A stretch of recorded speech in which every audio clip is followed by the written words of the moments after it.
j'ai servi le Seigneur, mais est-ce que tu as été fidèle? Vous allez voir une fille qui a eu la royauté, qui a eu la grâce du mariage, un homme très riche, à cause de sa fidélité. Quelqu'un me dit avec fond. On va prendre Esther. On prend quelque chose. Comment une femme sage a fermé son foyer. Oui, vas-y. Esther 2 heures. Il dit quoi? Là, les gars, tu peux me dire? Ah, il dort. Il est en train d'intercéder. Oui? Esther 2. 20. Esther n'avait fait connaître ni sa naissance, écoutez très bien, ni son peuple, car Mardoché ne lui avait répondu. Et elle suivait les ordres de Mardoché. Elle suivait les ordres de son père spirituel, qui est en même temps son oncle Mardoché. Aussi fidèlement qu'à l'époque. Où elle était sous sa couverture. Écoutez-moi, vous parlez de quelque chose. Ça, c'est le secret de comment Esther s'est maintenue, alléluia, au sommet d'un grand pays. Dans le mariage avec un grand roi. La Bible dit quoi? Esther croit qu'elle était la reine. Elle continue toujours ton pays. Strictement au nom et au sort que son père spirituel lui donnait, croit qu'elle était la reine. Comme si encore elle était en bas de lui. Est-ce que quelqu'un comprend ce matin la révélation? Est-ce que quelqu'un comprend ce matin la révélation? Il y a des gens, ils t'obéissent parce qu'ils sont encore sous ton toit. Il y a des enfants qui respectent encore leur père parce qu'ils sont encore sous leur toit. Parce que tu lui donnes encore l'argent de déjeuner, elle va te respecter, il va te respecter. Parce que tu continues de lui rendre service, la personne va continuer de te respecter. Elle va toujours chanter tes louanges parce qu'elle est encore sous ta tutelle. Mais la seule fois qu'elle a une petite position, elle va te montrer qu'elle ne fait plus rien avec toi. Et c'est ça qui entraîne ce qu'on va voir tout à l'heure. La malédiction est sur la vie des hommes infidèles. La malédiction est réservée. Tout à l'heure, j'ai sorti plusieurs versets qui vont vous révéler comment Dieu maudit des gens infidèles. Parce que l'infidélité rime avec l'ingratitude. Alléluia. Alléluia. La fille t'a donné son cœur. Vous avez souffert. Vous avez souffert. Aujourd'hui, tu as eu ton premier salaire. Quand tu la regardes même, tu dis, mais je suis en quoi? C'est rattaché à la vanité. Écoutez-moi, enfant de Dieu. Tu avais souffert, ta famille s'est dit, bon, comme elle a CPP, c'est là, je vais essayer de me battre pour lui trouver quelque chose sur elle. Elle a un premier salaire de 120 000, on lui donne simplement, on lui a fait rappel. Et malheur pour toi, c'est à cette période-là que toi, sur ton travail, on a des difficultés. C'est elle maintenant qui va t'aider dans la maison. Quelqu'un a dit si tu veux voir maison hantée, une femme n'a qu'à payer maison, tu as dormi dedans. Tu ne dors pas. Alléluia. Alléluia. Maintenant, là, son patron vient la déposer. Vois-tu en cas là, combien de temps pour toi même, ton cœur n'est pas témoin. Bonjour chérie. Bonjour, ça te va? Ça te va? Tu n'es plus rien devant elle. Pourquoi?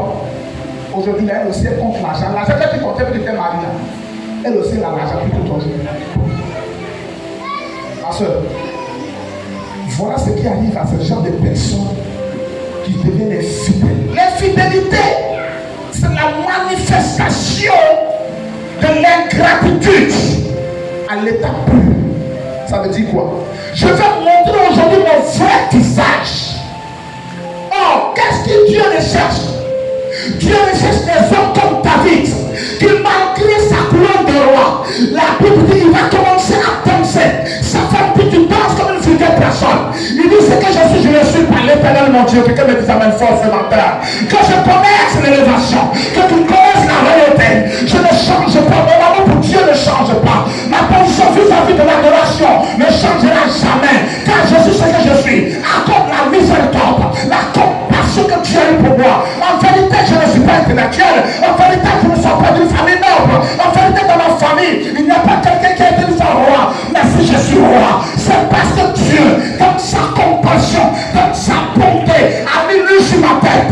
S'il est un Dieu élevé, s'il est un Dieu adoré, s'il est un Dieu sans le Dieu, s'il est un Dieu magnifié, s'il y a quelqu'un devant lequel je n'ai pas besoin de penser, c'est autre que Jésus-Christ de Nazareth qui m'a racheté de la boue et qui a donné sens à ma vie. C'est lui mon Seigneur, c'est lui mon roi, c'est lui le véritable roi. Je ne suis que pas côté du roi, mais le véritable. C'est celui qui ne dort jamais, celui qui ne se couche jamais, celui qui n'échoue jamais. Il est roi par perpétuité. Il détient la crime, c'est de mort, c'est de la mort.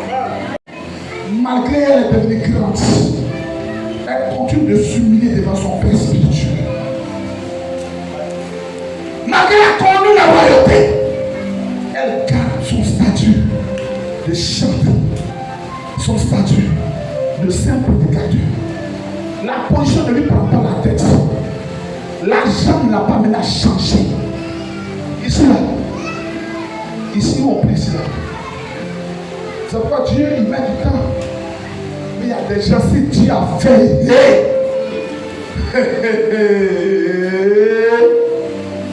Alors ma fille, tu es où? C'est moi, pasteur Gaël. Hey, ça va?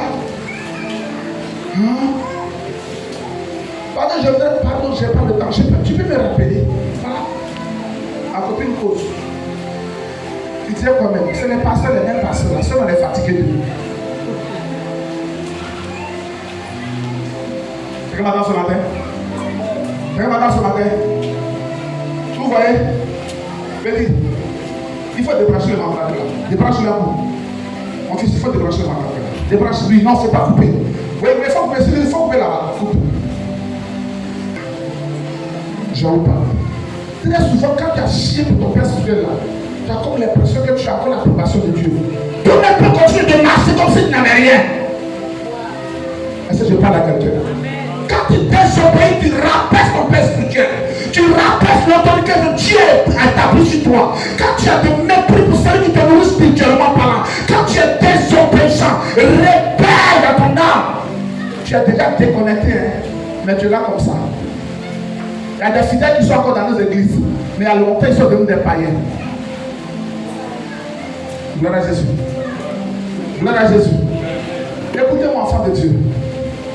La vie chrétienne est un miracle de chaque matin. On n'a pas dit la même fois. Et écoutez-moi très bien.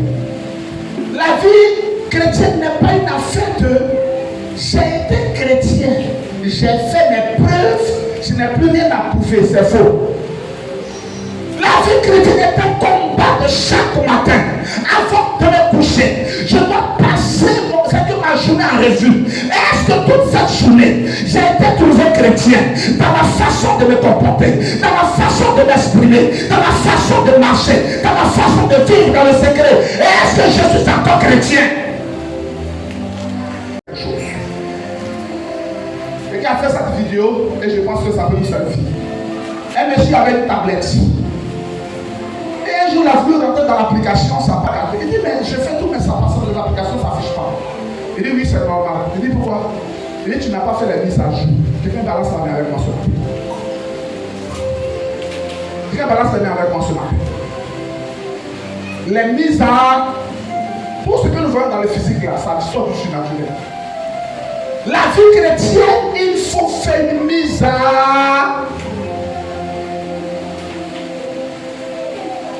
Il te faut une mise à...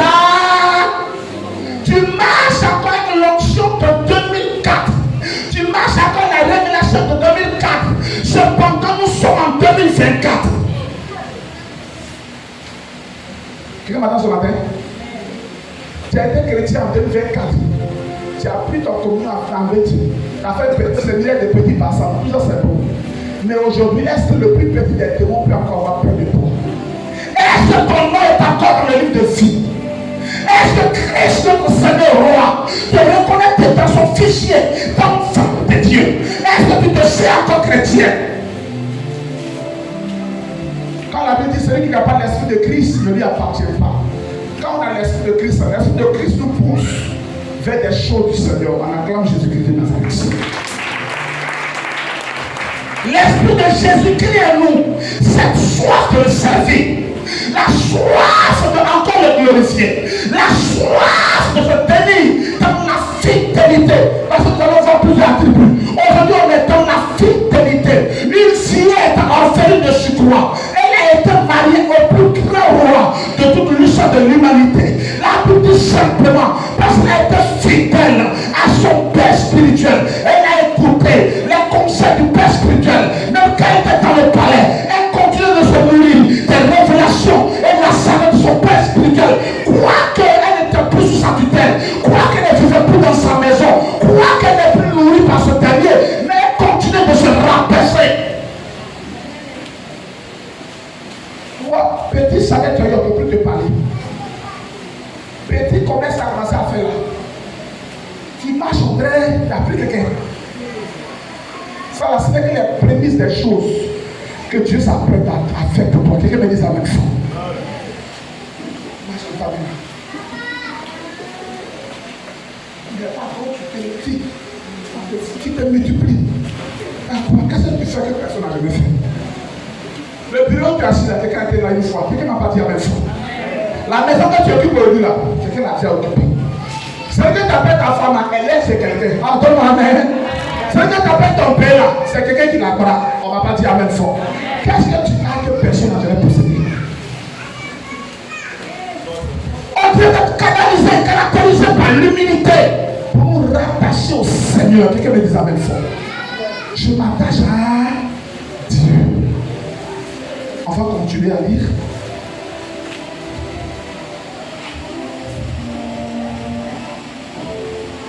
Tu vas prendre Proverbe 28, le verset 20.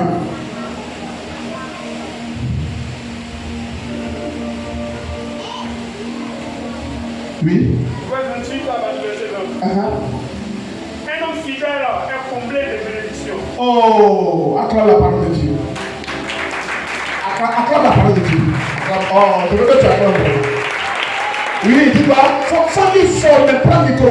Il faut t'approcher du micro de groupe musical. Il faut prendre pour Emmanuel là. Il faut crier dedans fort, tout le monde va parler.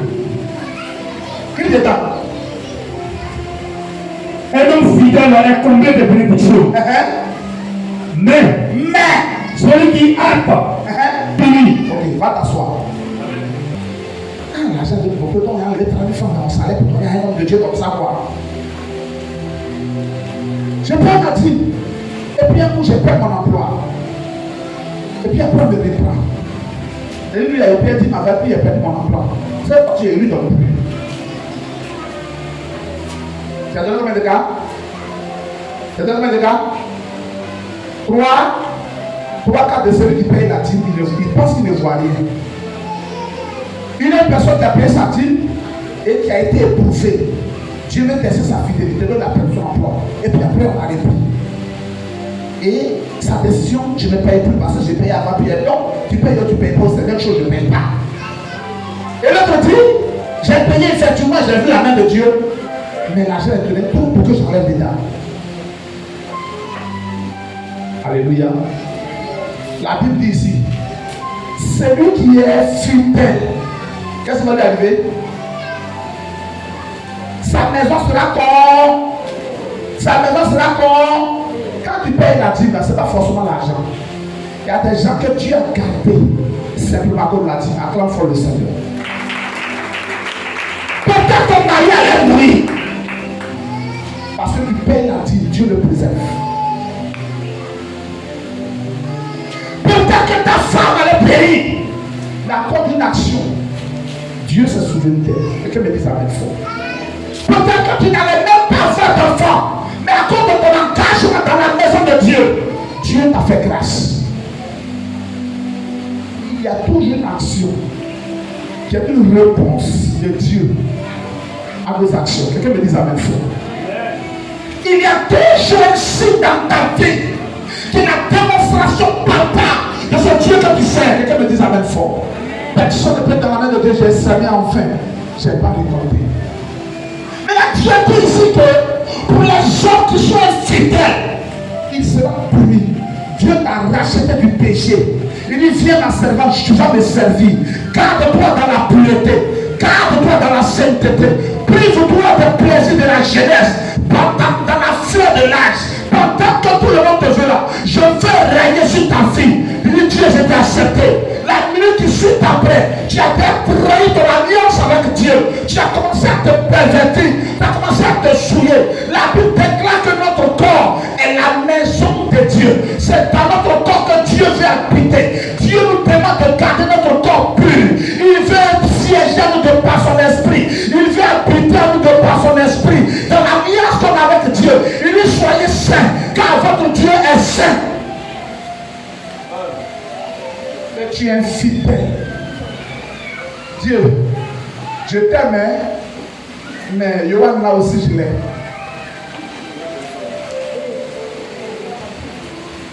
Vous pouvez balancer la main, moi? Par un accord, les filles les plus fidèles facilement se marient. Toi, tu as tous les atouts. Quand tu passes au derrière la femme là. Et quand quelqu'un vient être là, ça continue avec toi dans le mouvement que tu as choisi. Comme toi, c'est la du quartier. Au moins, on descend au prochain. Ce que la personne paye, elle va descendre au prochain. Toi, ce n'est pas ton problème. Qu'elle descend pas, ce n'est pas ton problème. C'est que c'est qu'elle paye tarif là seulement. C'est ça, non? Dieu va te donner les gens selon ta réflexion. La Bible dit tout sera fait selon ta foi. Et la punition que Dieu va te donner, beaucoup d'hommes seront avant pour monter. Mais à chaque année, ils vont descendre. Je prie que les femmes de Dieu lui comprennent que la vie chrétienne, ce n'est pas du jeu. Quelqu'un me dise amen fort. La vie que tu as décidé de vivre là, ce n'est pas un musulman. Personne ne rentre dans une confrérie de sorciers comme ça. Quand on rentre dans une confrérie de sorciers, c'est pour atteindre un objectif.